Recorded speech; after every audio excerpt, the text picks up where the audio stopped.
السلام علیکم to my Urdu Hindi voice channel. تمام ویڈیو اپڈیٹ کے لیے میری چینل کو سبسکرائب کیجیے گا۔ تو آئیے سنتے ہیں آج کی ویڈیو میں اسیب سے متعلق ایک پر اسرار کہانی۔ میرے دادا جان چودھری محمد دین کشمیر کے ایک بہت بڑے گاؤں جو سری نگر کے شمالی علاقے میں پڑتا تھا اس میں آباد تھے۔ میرے دادا جی سمیت 3 بھائی اور ایک بہن تھی۔ ان کے والد اجناس کا کام کرتے تھے۔ دادا جی دونوں بھائیوں میں سے چھوٹے تھے۔ والدہ صاحبہ کے لاڈ پیار کی بدولت بڑی مشکل سے 4-5 کلاس سے ہی پڑھی تھی۔ ایک روز اپنے بڑے بھائی سے جھگڑ کر گھر چھوڑ آئے۔ بقول ان کے کئی روز ادھر ادھر بھٹکنے کے بعد ظفروال پہنچ گئے۔ انہوں نے اپنی کٹھن جدوجہد کی داستان مجھے سنائی۔ میرا گھر چونکہ لالا جی کے نام سے مشہور تھا، میری والدہ سرور بی بی کے مطابق جب میں 1 سال کی عمر میں تھا تو دادا جی نے مجھے پکا اپنے ساتھ اٹیچ کر لیا۔ میں ان کے قدموں پر سوار ہو کر آہستہ آہستہ انگلی تھامے پاؤں پر چلنے لگا۔ جب 5 سال کا ہوا تو وہ مجھے مسجد میں درس کے لیے لے جاتے۔ جب تک میں مولوی کے ساتھ اور دوسرے بچوں کے ساتھ سبق یاد کرتا رہتا، وہ مسجد کے باہر بیٹھے رہتے۔ مسجد سے پرائمری اسکول اور پھر میں کالج پہنچ گیا۔ دادا جان کے مطابق وہ کچھ ماہ ظفروال میں رہے، پھر سیالکوٹ شفٹ ہو گئے۔ آرتی کے پاس وہ کام کرتے تھے۔ وہ ان کی ایمانداری اور شرافت دیکھ کر انہیں اپنا بیٹا بنانے کی سوچ میں تھا۔ آرتی کی 2 بیٹیاں ہی تھیں۔ ایک دن انہوں نے میرے دادا سے پوچھ گچھ شروع کی۔ بقول میرے دادا جی کے کہ میں گھر سے بھاگ کر آیا ہوں اور میں نے زندگی پھر واپس نہیں جانا۔ اگر آپ نے رکھنا نہیں تو میں کسی اور عورت کے پاس چلا جاتا ہوں۔ نہیں محمد دین، میرا مطلب یہ نہیں تھا، میں تو تمہیں اپنا بیٹا بنانا چاہتا ہوں۔ اگر تمہیں واپس نہیں جانا تو یہاں میرے گھر میں میرے داماد کی حیثیت سے آباد ہو جاؤ۔ میرے دادا جی نے اس بات سے اتفاق کرتے ہوئے میری دادی جان ریشم بی بی سے نکاح کر لیا، جنہیں ہم سب مرتے دم تک اماں جی کہہ کر بلاتے تھے۔ دادا جان بڑھاپے کی حدود میں داخل ہو چکے تھے، اس لیے میرا روزمرہ کا معمول تھا کہ میں سونے سے پہلے اپنے دادا جی کی ٹانگیں، بازو، سر اور جسم کے باقی حصے دبا کر سویا کرتا تھا۔ والدہ بھی میری دادی جان کی خدمت دل و جان سے کرتی تھی۔ وقت یوں ہی گزرتا رہا اور میں اس دور میں پہنچ گیا جب والدین کو میری شادی کی فکر ہونے لگی۔ پھر یوں ہوا کہ انہوں نے کوئی رشتہ ڈھونڈنا شروع کر دیا اور 2 روز سمیت میری دادی جان رشتہ داروں کے ہاں میرے لیے لڑکی کا انتخاب کرنے چلے گئے۔ میں گھر ہر طرح کی دیکھ بھال کے لیے پیچھے اکیلا رہ گیا۔ میں اپنے کاموں سے فارغ ہو کر دادا جان کے پاس آ بیٹھا اور حالات حاضرہ پر ہم دادا پوتا گفتگو کرنے لگے۔ سارے کاموں سے فارغ ہو کر میں کی چارپائی پر آ بیٹھا اور ان کا بازو دبانے لگا اور ان سے مخاطب ہوا، دادا جی آج آپ مجھے اپنی جوانی کی کوئی خاص داستان سنائے۔ وہ حسب عادت تھوڑا سا مسکرائے اور بولے، بیٹا یوں تو بہت سے کارنامے ہیں مگر ایک خاص واقعہ میری زندگی میں بڑی اہمیت رکھتا ہے۔ تمہاری دادی کے والد نے سارا چلتا ہوا کاروبار میرے سپرد کر دیا۔ میرا کام یہ تھا کہ میں منڈی میں آنے والے اجناس کی ڈھیریوں پر دوسرے خریداروں کے ساتھ مل کر بولی میں حصہ لگاتا۔ جو بولی میرے نام ٹولتی اس کی پرچی پر تمہاری دادی کے والد مال کی ادائیگی کرتے اور اجناس باہر سے اٹھا کر دکان کے سامنے اسٹور کروا لیتے۔ باہر سے بے وپاری آتے تو مال کی آئی جلائی ہو جاتی۔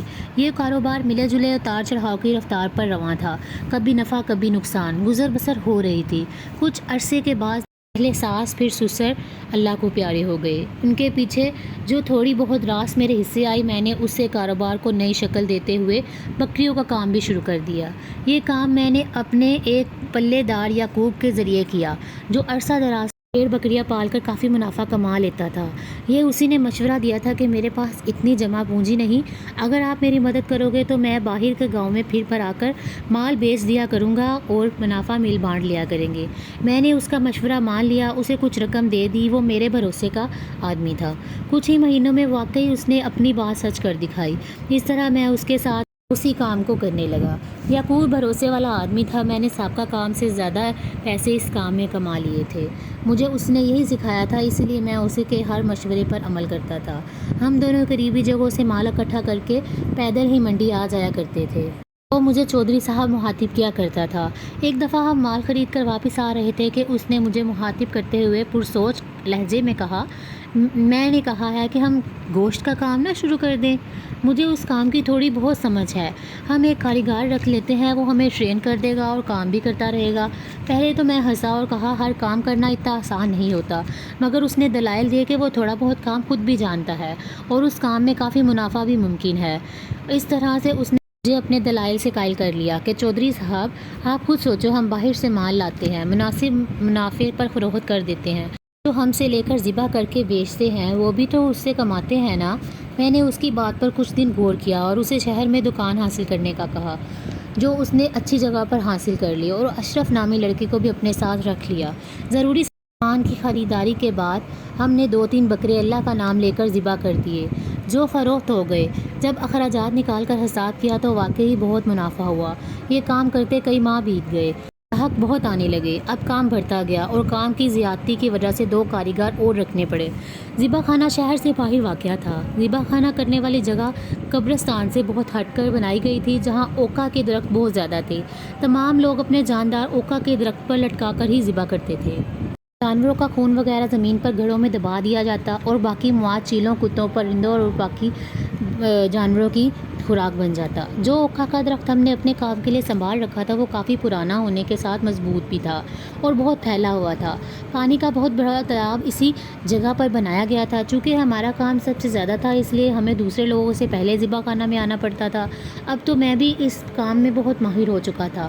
مجھے کسرت کا بہت ہی شوق تھا۔ میں نے لنگوٹ پہن کر تھوڑی کسرت کرنی، پھر اللہ کا نام لے کر کام پہ لگ جانا۔ ضرورت کی ساری سہولتیں ہمارے پاس موجود تھی۔ سردی کا زور بڑھتا جا رہا تھا تو ذبح خانہ میں کام کرنے میں مشکل ہونے لگی۔ پانی کی سطح سردی کے باعث جم جاتی تھی، ہاتھوں کا خون ہاتھوں پر جمنے لگا، ایسے لگتا تھا ہاتھوں میں جان ہی نہیں، لیکن کام تو کرنا ہوتا تھا۔ ایک روز میں نے پانی کی بالٹی استعمال کرنے کے لیے اٹھائی تو اس میں پانی پہلے ہی موجود تھا۔ میں بری طرح چونکا کیونکہ بالٹی میں خود سائیکل کے ہینڈل پر لٹکا کر چلا گیا تھا، جس میں کام کرنے والی چھریاں، ڈبہ اور ایسے آلات موجود تھے، مگر آدھی سے زیادہ بالٹی میں پانی تھا اور سامان ڈوبا پڑا تھا۔ میری یاد کے مطابق میں نے خود بالٹی سائیکل کے ہینڈل سے اتار کر پیچھے رکھی تھی۔ اس وقت اندر رکھے سامان کے علاوہ اس میں پانی کا نام و نشان تک نہیں تھا، مگر اب میری آنکھوں کے سامنے اس میں پانی موجود تھا۔ میں نے نہ کچھ سمجھے اس میں ہاتھ ڈال کر سامان نکالنا چاہا تو مجھے حیرت کا ایک اور جھٹکا لگا کہ پانی کافی گرم تھا، جیسے کسی نے چولہے سے بالٹی اتار کر نیچے رکھی ہو۔ میں ذبح خانے میں اس وقت اکیلا بھی تھا۔